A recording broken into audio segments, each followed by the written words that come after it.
And investigators believe they caught him before he had a chance to flee to Mexico. 33-year-old Clark is charged with murder after police say he opened fire during an argument over a dice game at a party TakeOff was attending in downtown Houston. Show your face. Show your face, please, with sugar on top.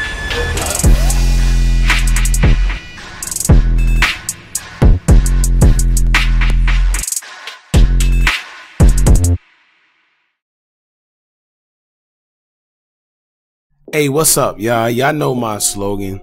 I don't know it all,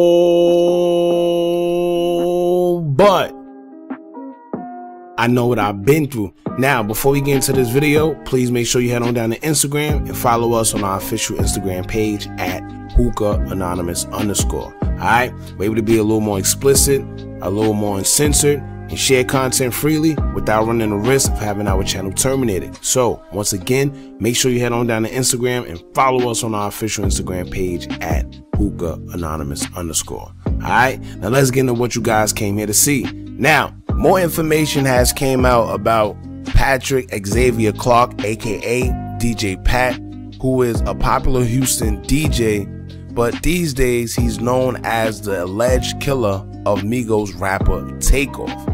Now, like I said, some interesting new details came out. I want to talk about it.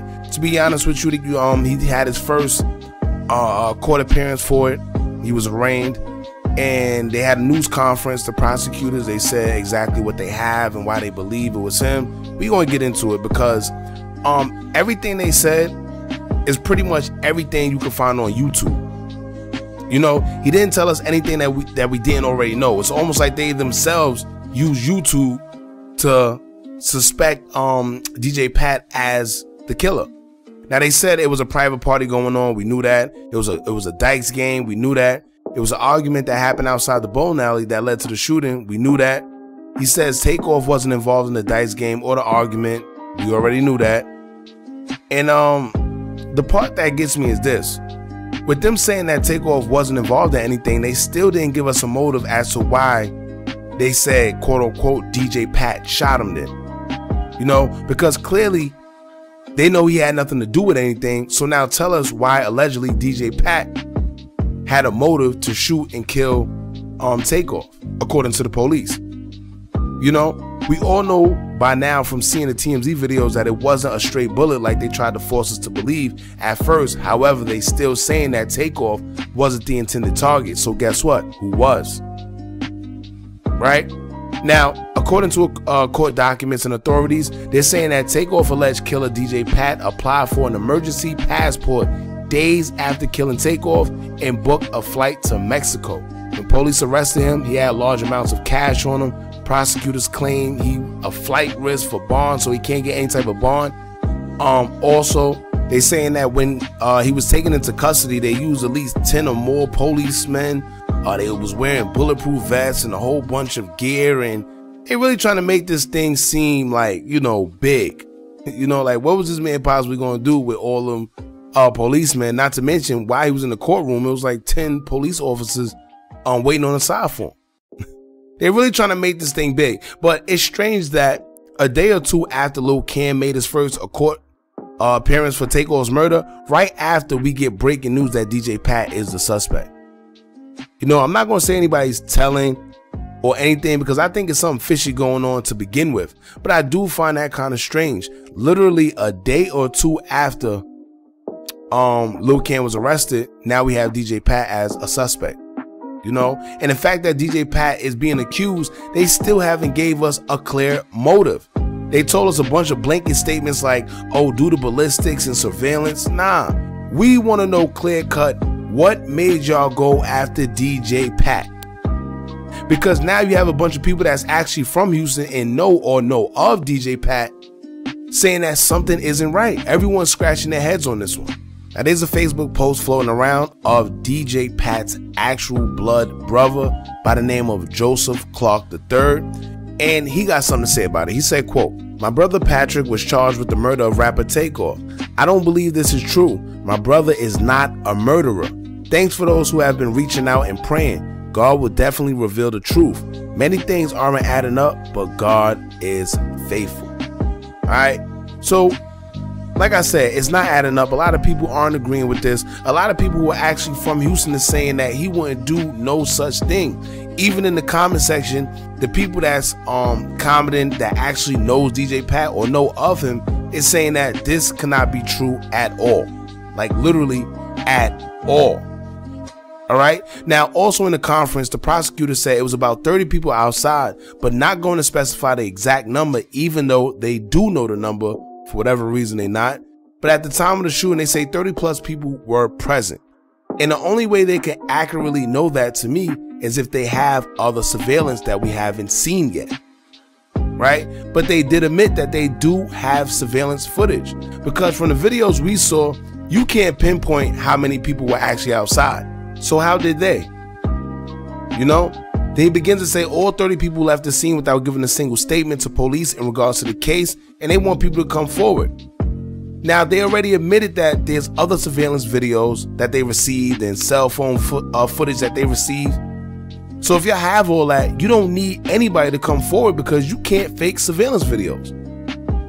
And I'm pretty sure it's clear, so you know exactly who you're looking for. So why are they leaning on people to come forward? For what? They also mentioned ballistic reports and weapons that was involved, that they're alleging everything points back to Patrick Xavier Clark, aka DJ Pat. You know, you also got to think, if they're saying DJ Pat is the guy, right, then that means that those TMZ videos we seen are invalid. That means that someone either edited the clips or we were shown false videos, because from the angles that we seen, DJ Pat wasn't the one close to TakeOff at the time that he was shot. I'm not saying he wasn't there, let's be clear on that. But whether he was or was not there, when we seen TakeOff get shot from those videos, it was no DJ Pat in sight. So where do DJ Pat come into the equation? That's the $1 million question. Then they try to throw the, oh, he had applied for an emergency passport, he tried to go to Mexico, he had large amounts of cash. I don't care about all that. All of that is just a distraction to try to get people to invest in DJ Pat being the killer without them giving us any real, actual proof. Right? And during the conference, the Houston police chief a couple days ago said that TakeOff wasn't the intended target. Today as well, too, when they did the conference.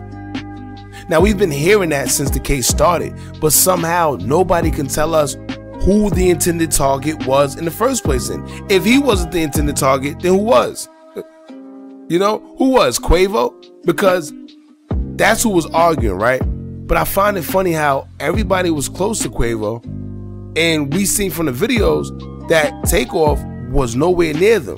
So how they managed to totally miss Quavo, and Quavo was right there but hit TakeOff? Something isn't adding up, man. Not to mention, we still have yet to hear officially who Quavo was arguing with as well. Now, the internet says J Prince Jr., but nobody officially said it was J Prince Jr. You understand? In fact, I haven't heard any word about them guys, but that's another story. But when it comes back to the shooting, right? Why nobody else was hit? They try to tell us that this one was hit, that one was hit. But we haven't seen any update, any follow-up, any none of that. The people who they said was hit, we see that they don't got so much as a scratch on them. Even Lil Cam, remember they try to say that he got killed. You see how the media works, man? They try to say that right after, a day after everything happened, Lil Cam was killed in Houston, and then come to find out he's sitting there on Twitter posting. Come on, man. But once again, what's the reason behind DJ Pat wanting to shoot TakeOff or anybody, being that they're saying he wasn't the intended target?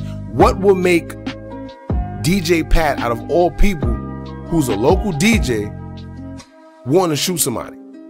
What would be the motive? Was he protecting somebody? And see, they're not going to say that, because in order to say that, that'll involve them other guys. Y'all know who we're referring to, them other guys. That'll involve them, and that'll open a whole nother can of worms that they don't want to open. You see what I'm saying? You got to pay attention to the things they don't mention and ask yourself why. Because moral of the story is that DJ Pat is being accused, but however, they didn't give us any motive behind it. Just a bunch of blanket statements and general hoopla. So all of it is just accusation at this point, but they're plastering his face all over, saying that he is, in fact, the accused killer. So, y'all jump in the comments, man. Let me know how y'all feel about this. I think it's kind of shaky, but, you know, right now they're saying that he tried to book a trip to Mexico. He applied for an emergency passport. You know, they're trying to paint this picture like he's just, like he's the guy. But nah, they're not fooling me, man. But anyway, y'all jump in the comments. Let me know how y'all feel. Don't forget to like, comment, share, and subscribe. Hit that bell so you're notified every time we drop new content. And remember, as long as you keep on watching, I'm going to keep on dropping. And I'm out.